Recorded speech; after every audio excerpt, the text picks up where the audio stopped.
बिस्मिल्लाहिर्रहमानिर्रहीम। अस्सलाम वालेकुम डियर व्यूवर्स। आज के वीडियो में हम डिस्कस करने लगे हैं थ्योरम 14.1.1 जो कि बहुत इम्पोर्टेंट और बहुत ही आसान थ्योरम है। आप याद रखिए कि थ्योरम को समझने के लिए, थ्योरम को प्रूव करने के लिए सबसे पहले स्टेटमेंट आपको क्लियरली समझ आनी चाहिए, तब जाके ही आप जो है आसानी से, अच्छे से, खुद से प्रूव कर सकते हो, लिख सकते हो, राइट। सो सबसे पहले हम स्टेटमेंट की जानिब बढ़ते हैं। स्टेटमेंट क्या कहता है थ्योरम 14.1.1 का? Parallelograms on the same base. सबसे पहले तो आपको पैरेललोग्राम पता होने चाहिए कि पैरेललोग्राम क्या होते हैं। इस तरह के जब फिगर्स आएंगे यूं, ठीक है। अब इस केस में जब दोनों साइड्स पैरेललोग्राम के, पहली बात तो ये है कि साइड्स आपस में पैरेलल होते हैं और दो साइड्स आपस में उनकी जो लेंथ है सेम होती है, और साथ में अपोजिट एंगल्स, जैसे ये है, ये है, ये है, ये है, ठीक है, ये आपस में क्या होते हैं, इक्वल होते हैं। और साथ में डायगोनल्स यहाँ पे, ये बीच वाले पॉइंट में यहाँ पे दूसरे को इंटरसेक्ट करते हैं। ये तो हो गया पैरेललोग्राम के डेफिनेशन। अब यहाँ कहता क्या है, parallelograms on the same base. अब ऐसे हो केस अगर कि पैरेललोग्राम, जैसे लेट्स सपोज कि ये आपका बेस है ए बी, सेम बेस के ऊपर आपके पास कितने पैरेललोग्राम हो, यहाँ पे दो पैरेललोग्राम की बात की है तो हम दो ही लेते हैं। लेट्स सपोज एक ये पैरेललोग्राम है सेम बेस के ऊपर, इसको मैं थोड़ा सही बना लेती हूँ, एक सेकेंड। ये आपके पास एक ये बेस है ए बी, इसके ऊपर लेट्स सपोज एक पैरेललोग्राम ये है,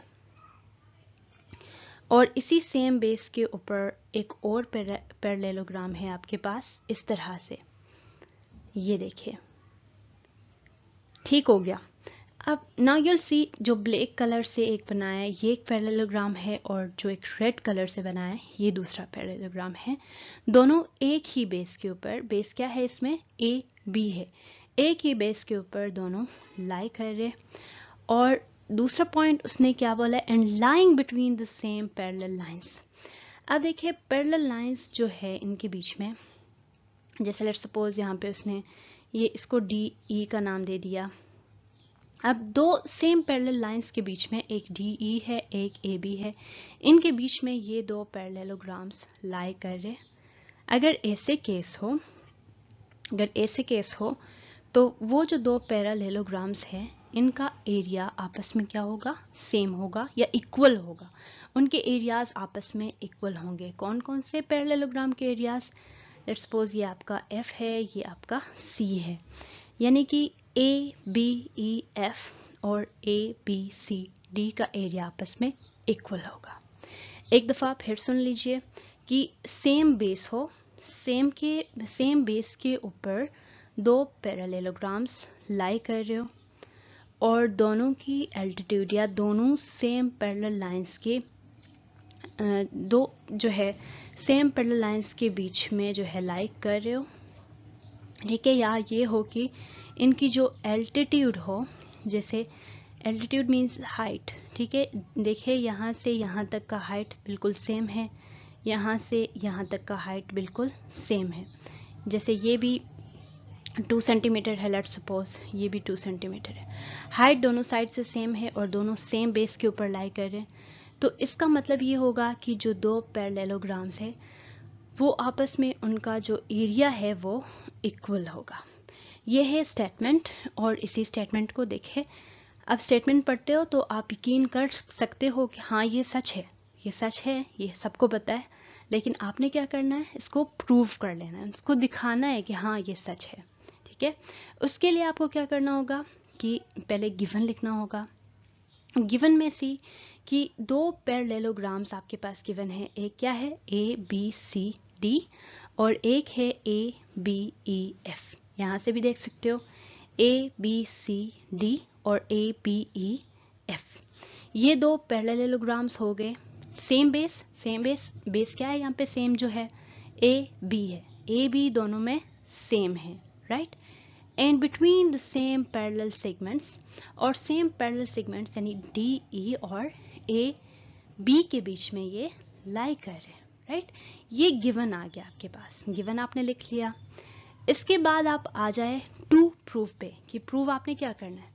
प्रूव अब आपको समझ आ गया स्टेटमेंट के थ्रू कि प्रूव आपने ये करना है कि ये दो पैरेललोग्राम्स, इनका जो एरिया है वो इक्वल है। आपने यहाँ पे ये जो साइन शो किया है पैरेललोग्राम का और यहाँ से उसने इसको शेड किया है, इसका मतलब ये हुआ कि area of parallelogram, area of parallelogram A B C D किसके इक्वल है, ए बी ई एफ के इक्वल है, राइट।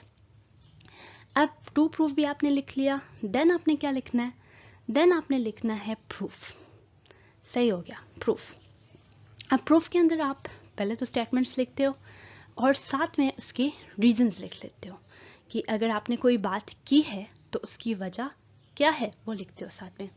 अब देखिए, जब आपने ये दो पैरेललोग्राम्स बना दिए तो आपको एक चीज़ का अंदाज़ा हो गया कि ए डी एफ और बी सी ई, ये देखिए ए डी एफ और बी सी ई, यहाँ पे दो ट्राइंगल्स बन रहे हैं। एक ये हो गया ट्राइंगल, दूसरा ये हो गया ट्राइंगल। अब चूंकि आपने पैरेललोग्राम्स के लिए तो एरिया का कोई प्रूफ नहीं किया हुआ, लेकिन आपको पता है कि ट्राइंगल्स को आपस में कॉन्ग्रुएंट कैसे प्रूव करते हैं, तो आप क्या अक्लमंदी कर लोगे यहाँ पे कि आप ए D F, triangle A D F को कंपेयर करोगे किससे, ट्राइंगल बी सी ई के साथ। ठीक है, ये आपने लिख लिया यहाँ पे।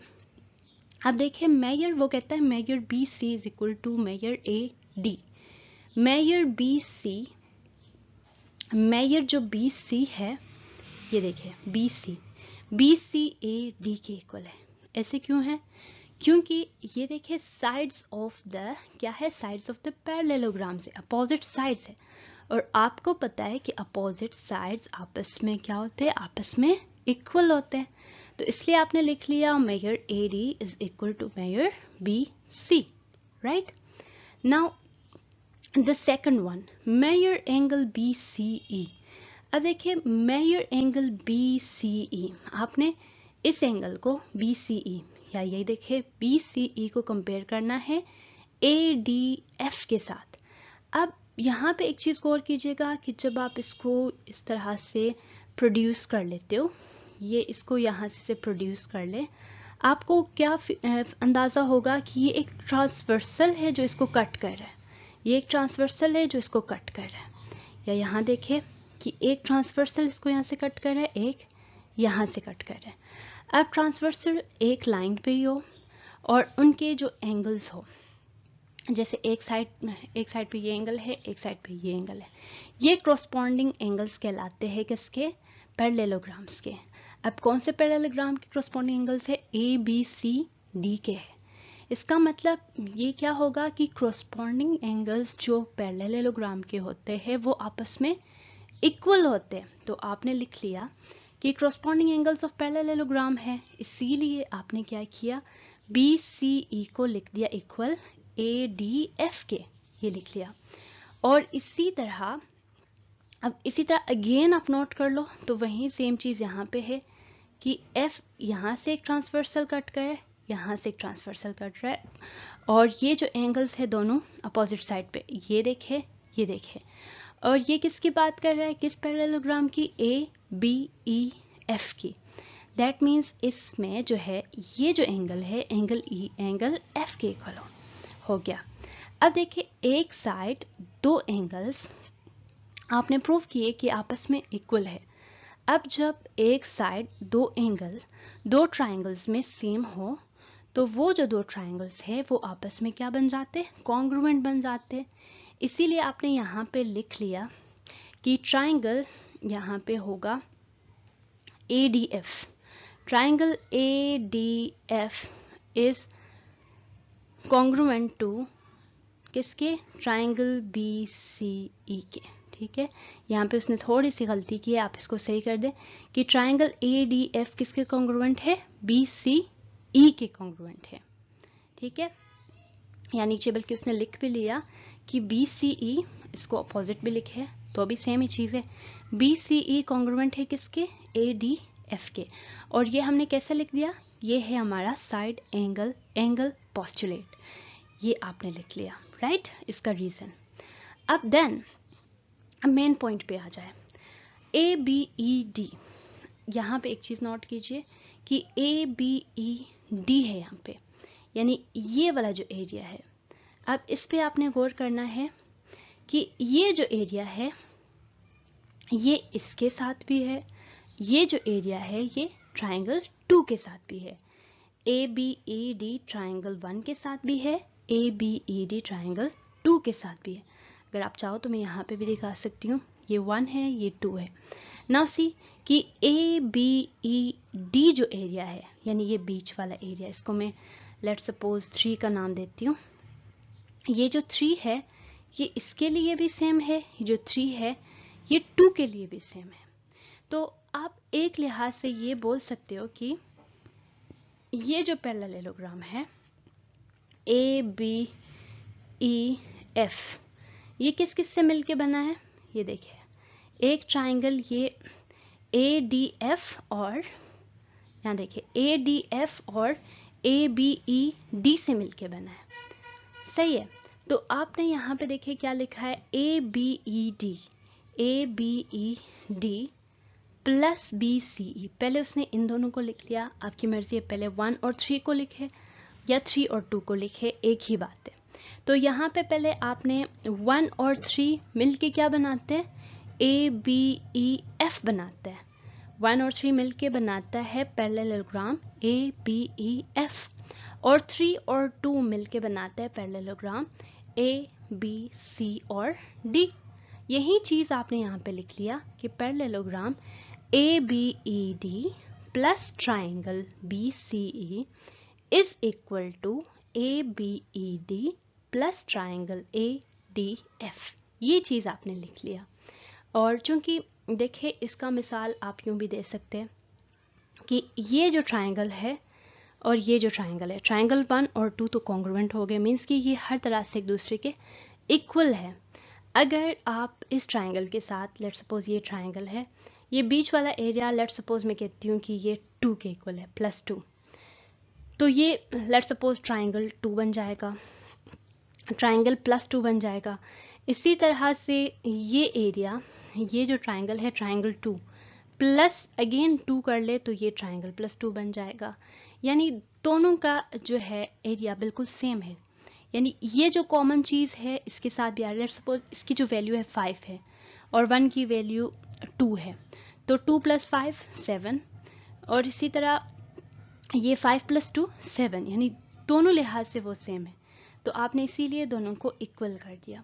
अब देखिए इन दोनों की मदद से ABED और BCE की मदद से क्या बन गया, ABCD। तो आप लिख सकते हो कि 10 पैरेललोग्राम ABCD, इस पूरे को किस फॉर्म में लिखा, ABCD के फॉर्म में, इज इक्वल टू, अब इन दोनों को मिलाए, ADF और ABED से क्या बन रहा है, ये बन रहा है ABEF। तो आपने लिख लिया इज इक्वल टू दिस, और यहाँ पे आपने रीज़न लिख लिया, वही रीज़न जो मैं आपको ऑलरेडी बता चुकी हूँ कि पैरेललोग्राम ABCD किसके इक्वल है, ABED और BCE के। और इसी तरह से पैरेललोग्राम ABEF किसके इक्वल है, ABED एंड ADF के इक्वल है।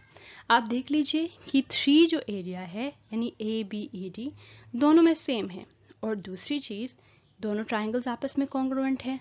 अगर यही बात है तो ये जो दो पैरेललोग्राम है ये आपस में कॉन्ग्रुएंट हो जाएंगे। इस तरह से आप इसका प्रूफ, अगर आप कॉन्सेप्ट समझ जाओ तो आप खुद से इसको लिख सकते हैं। उम्मीद करती हूँ आपको समझ आ गया होगा। अपना ख्याल रखिए, अल्लाह हाफ़िज़, और मेरे चैनल को सब्सक्राइब करना बिल्कुल भी मत भूलिए। अल्लाह हाफ़िज़।